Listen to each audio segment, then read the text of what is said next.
বাংলাদেশ আবহের মধ্যেই আবারও আরজি করের নির্যাতিতার বিচারের দাবিতে পথে নেমেছে নাগরিক সমাজ। স্পর্ধার রাত দখল নাম দিয়ে কলকাতা থেকে জেলা প্রতিবাদে সরব হয়েছেন সাধারণ মানুষজন। তবে প্রতিবাদ হয়েছে ঠিকই, তবে প্রতিবাদী মানুষজনের উপস্থিতি ছিল অনেকটাই কম। আর তাতে প্রশ্ন উঠেছে, তবে কি অভয়া আন্দোলনের ঝাঁজ কমছে সময়ের সঙ্গে সঙ্গে? আরজি কর কাণ্ডের প্রায় 4 মাস হতে চলল, এখনো আদালতে ঝুলেই রয়েছে মামলা। সিবিআইও চার্জশিটে ধর্ষণ খুনে সঞ্জয় রায়কেই অভিযুক্ত হিসেবে দেখিয়েছে।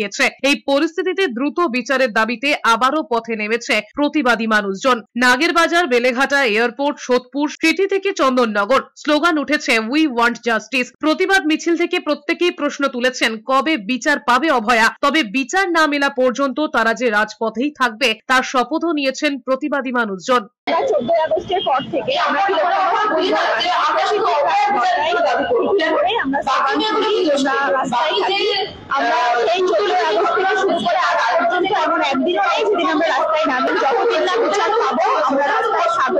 আমরা এই নাগরিক আন্দোলন করে এবং আমরা আমাদের যে শুধুমাত্র অভয়া না, কুলতলি থেকে, সাবজির থেকে, রামপুর থেকে, পটাশপুর থেকে, যাত্রাগাছি থেকে, কৃষ্ণনগর থেকে, জয়নগর থেকে সমস্ত কিছু এবং ধর্ষণ এবং সাপিরের মতো জেনাসাইড, তার অবশ্যই আমরা তার ন্যায্য যে বিচার আমরা এই অধিকার আন্দোলন বা নাগরিক আন্দোলন করি সেই বিচার আসবে বলে বিশ্বাস করি।